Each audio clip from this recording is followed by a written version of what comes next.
Bulut belek оңғысы билинбеген, уруу белек уюгу бириндеген, уюткусу жок беле жет атаңдын, улуулугун боюна сиңирбеген.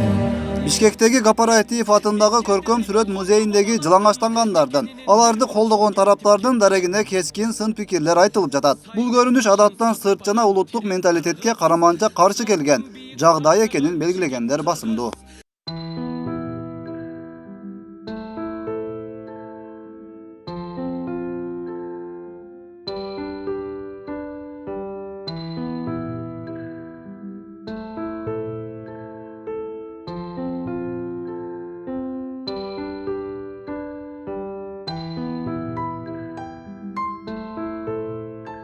Маданият, маалымат жана туризм министрлиги да бул көрүнүшкө каршы позицияда экендигин билдирип, музей жетекчисин кызматтан алды. Бирок бул кадамды экс-президент Роза Отунбаева кескин сынга алып, төмөнкүлөрдү билдирди. Баягы директордун жоопкерчилигин карады. Директор кетти да жумуштан кетти. Эми аны өз каласынан кетет беле, кетпейт беле, бүгүн жоопкерчилигин сезип, бүгүн алып келип бергенде мен кол койдум. Мен арызды знаете, почему написала?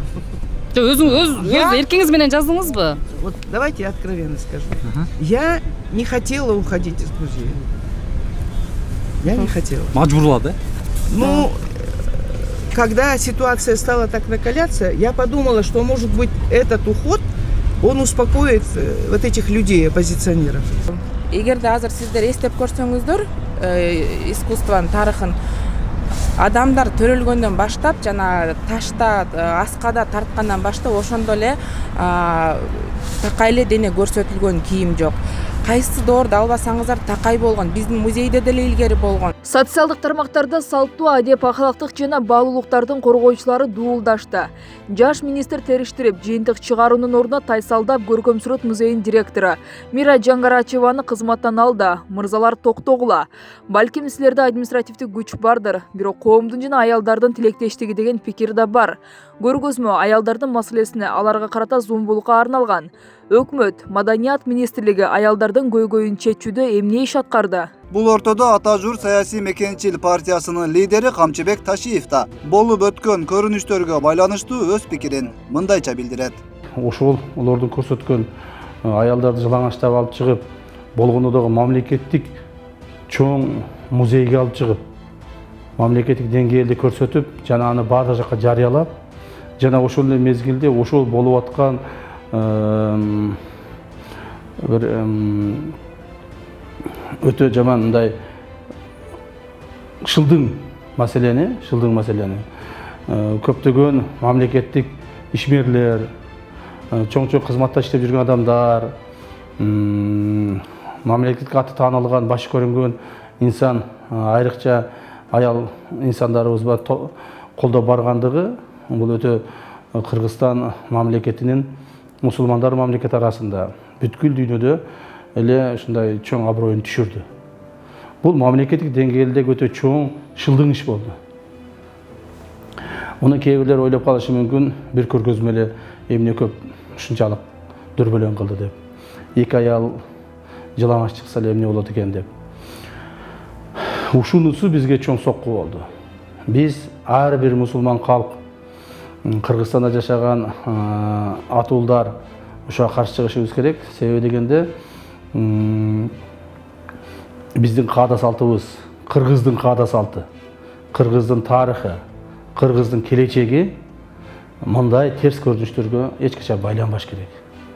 Эгерде биз буларга азыркы күндө унчукпай кое турган болсок, азыркы күндө буларга биз көз жумду мамиле кыла турган болсок, бул нерсе биринчиден коомубузда көбөйүшү мүмкүн дагы, экинчиден эртеңки биздин мамлекетибиздин келечегин бөдөмүк кылып коюшу мүмкүн. Мамлекеттин келечеги бул эмне? Мамлекеттин келечеги бул эл. Ошол мамлекетте жашаган тамырлуу эл. Биздин тамырыбызды кыркып коюшу мүмкүн. Ошондуктан мен ар бир эле кыргыз атуулун, кыргыздын мекенчил жигиттерин, мекенчил адамдарын баарын чакырып кетер элем. Бул нерсеге каршы турушубузга. Ошол жерде Роза Отунбаеванын жүргөнү жана ошол көргөзмөнү, аялдарды жылаңачтоо көргөзмөсүн колдогондугу өтө бул шермендечилик. Себеби бул Роза Исаковна кайсыл бир деңгээлде мамлекеттик чоң ишмер. Мамлекеттик чоң ишмерлердин катарында жүргөн киши. Кечеги кылган өзүнүн жумушу менен ал коомубуздагы эң бир төмөн адамдардын катарына кирип калышы мүмкүн. Кыргыз элим, урматтуу кыргыз калкым, мен ушул маселеге ар бириңиз өтө олуттуу карашыңыздарды карайт элем. Бул бир саясаттын иши эмес. Бул бир партиянын же бир региондун иши эмес. Бул кыргыз мамлекетинин, кыргыз элинин, кыргыз калкынын тагдыры, эртеңки келечеги, бала чакабыздын келечеги, эртең кыргыз мамлекетинин болушунун, болбошунун келечеги болуп турат. Ошондуктан ушундай коомубузду буза турган, эртеңки бир бизге чоң сокку боло турган нерселерден сактанышыбыз керек. Бул жерде бир эле эркек кишилер эмес, аял кишилерибиз дагы, кыз балдарыбыз, келиндерибиз дагы ушуга чоң көңүл буруш керек деп ойлоймун.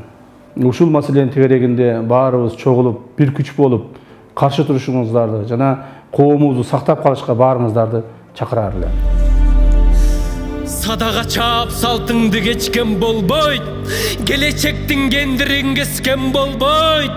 Ыйман, авир, арыңды сыйрып салып, рызкыңды ыгы жок тепкен болбойт. Буданыңды кайрадан минип кыргыз, бүт милдетти мойнуңа илип кыргыз, башкаларга кол сунуп жалдырабай, байрагыңдын түбүнө бирик кыргыз. Жер карабай желкени түздөгүлө, биримдиктин билегин күчтөгүлө, тагдырыңды өзүңдүн колуң алып, тыштан келген жардамды күтпөгүлө. Torpağına belgingdi çiğip kırgız, tuğumdu götür, ardayım biyik kırgız, Türköylörgө çögölöp tize bükböy, tündügündün aldına birik kırgız. Өткүрбек Рахманов, Эркин Салиев, Акниет Кеңешев, Регион.